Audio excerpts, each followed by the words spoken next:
Found substantial evidence of dishonesty. The second and final external investigation into Chippewa County Sheriff Travis Hakes is complete. Thank you for joining us tonight. I'm Keith Edwards. We have team coverage of this new development tonight, including our own Shannon Hoyt standing by in studio to break down the report. Journalist Nicole Ashley live in Chippewa Falls. She spoke with the sheriff today and has his reaction. But first, let's take a look back at how we got here.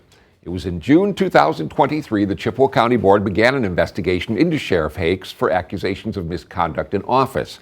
On October 10th, the County Board met again and decided to continue the investigation. In November, the district attorney declined to file any charges against Hakes. Then in December, the DA raised concerns about Hakes' credibility, referencing an issue Hakes had during his time at the Chetek Police Department. Also in December, the Chippewa County Human Resources Department finished an investigation they opened after Sheriff Hakes said people had been passed over for jobs in the sheriff's office based on their gender or physical characteristics. HR found no evidence this was true. Then, on February 20th, the Chippewa County Board reviewed the completed von Briesen report and voted they have no confidence in Sheriff Hakes. And that brings us to today, when the final external investigative report was released. We got the documents about 8 hours ago, and our own Shannon Hoyt has been poring over them. Shannon, what did we learn today? Keith, there were no big bombshells in this report. Most of the topics covered were already reported on. What it did focus on is what Sheriff Hakes has been saying the past 5 months and how it paints a pattern of dishonesty. The 31-page report details 56 statements Chippewa County Sheriff Travis Hakes has made since last September. The 619-page supplemental report provides evidence to support the findings that these statements and more were dishonest. The statements from Hakes were made many different ways: in person, via email, Facebook posts, press releases, or in public statements. They include topics like his real estate business, past employment, work hours and absenteeism, courthouse security, and the investigative report itself. Here are a few examples. As you remember, this investigation started because of text messages Hakes sent to a female subordinate who filed a verbal complaint.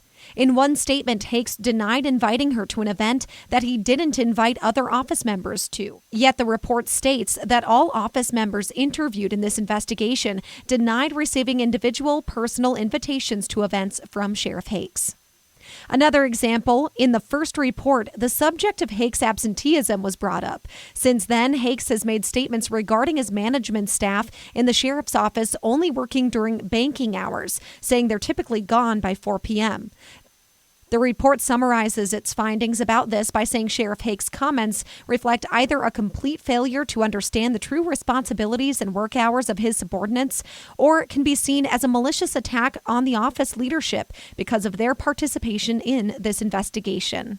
The report concludes the findings of this continued investigation provide substantial evidence of the dishonesty of Sheriff Hakes. Now, this report mirrors another one done internally by the Chippewa County Human Resources Department. Their findings, released in December, conclude by saying, "Your continued behavior and dishonesty to me and others is creating the dysfunctional culture." HR then asked Hakes to apologize for his dishonesty, write a retraction with accurate statements to the county board, and to stop making unrealistic and unsupportable promises of confidentiality to employees. All right, thanks, Shannon. Now, the HR director did tell us today that there's no evidence he has accomplished these directives, and he has not apologized to her. Sheriff Hakes responded quickly today to the release of the report, first on social media.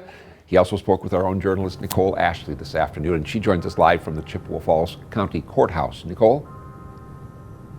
Just like a coin, there are two sides. That's what Sheriff Travis Hakes said today when discussing the report with me.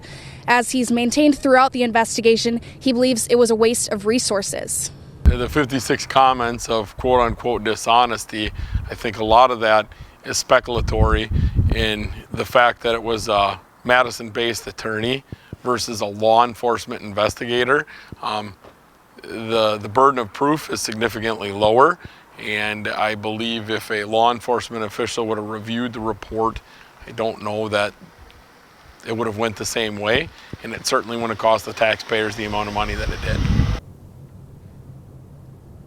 Hakes did say there has been positive outcomes because of this investigation, including creating a peer support team and effective delegation system.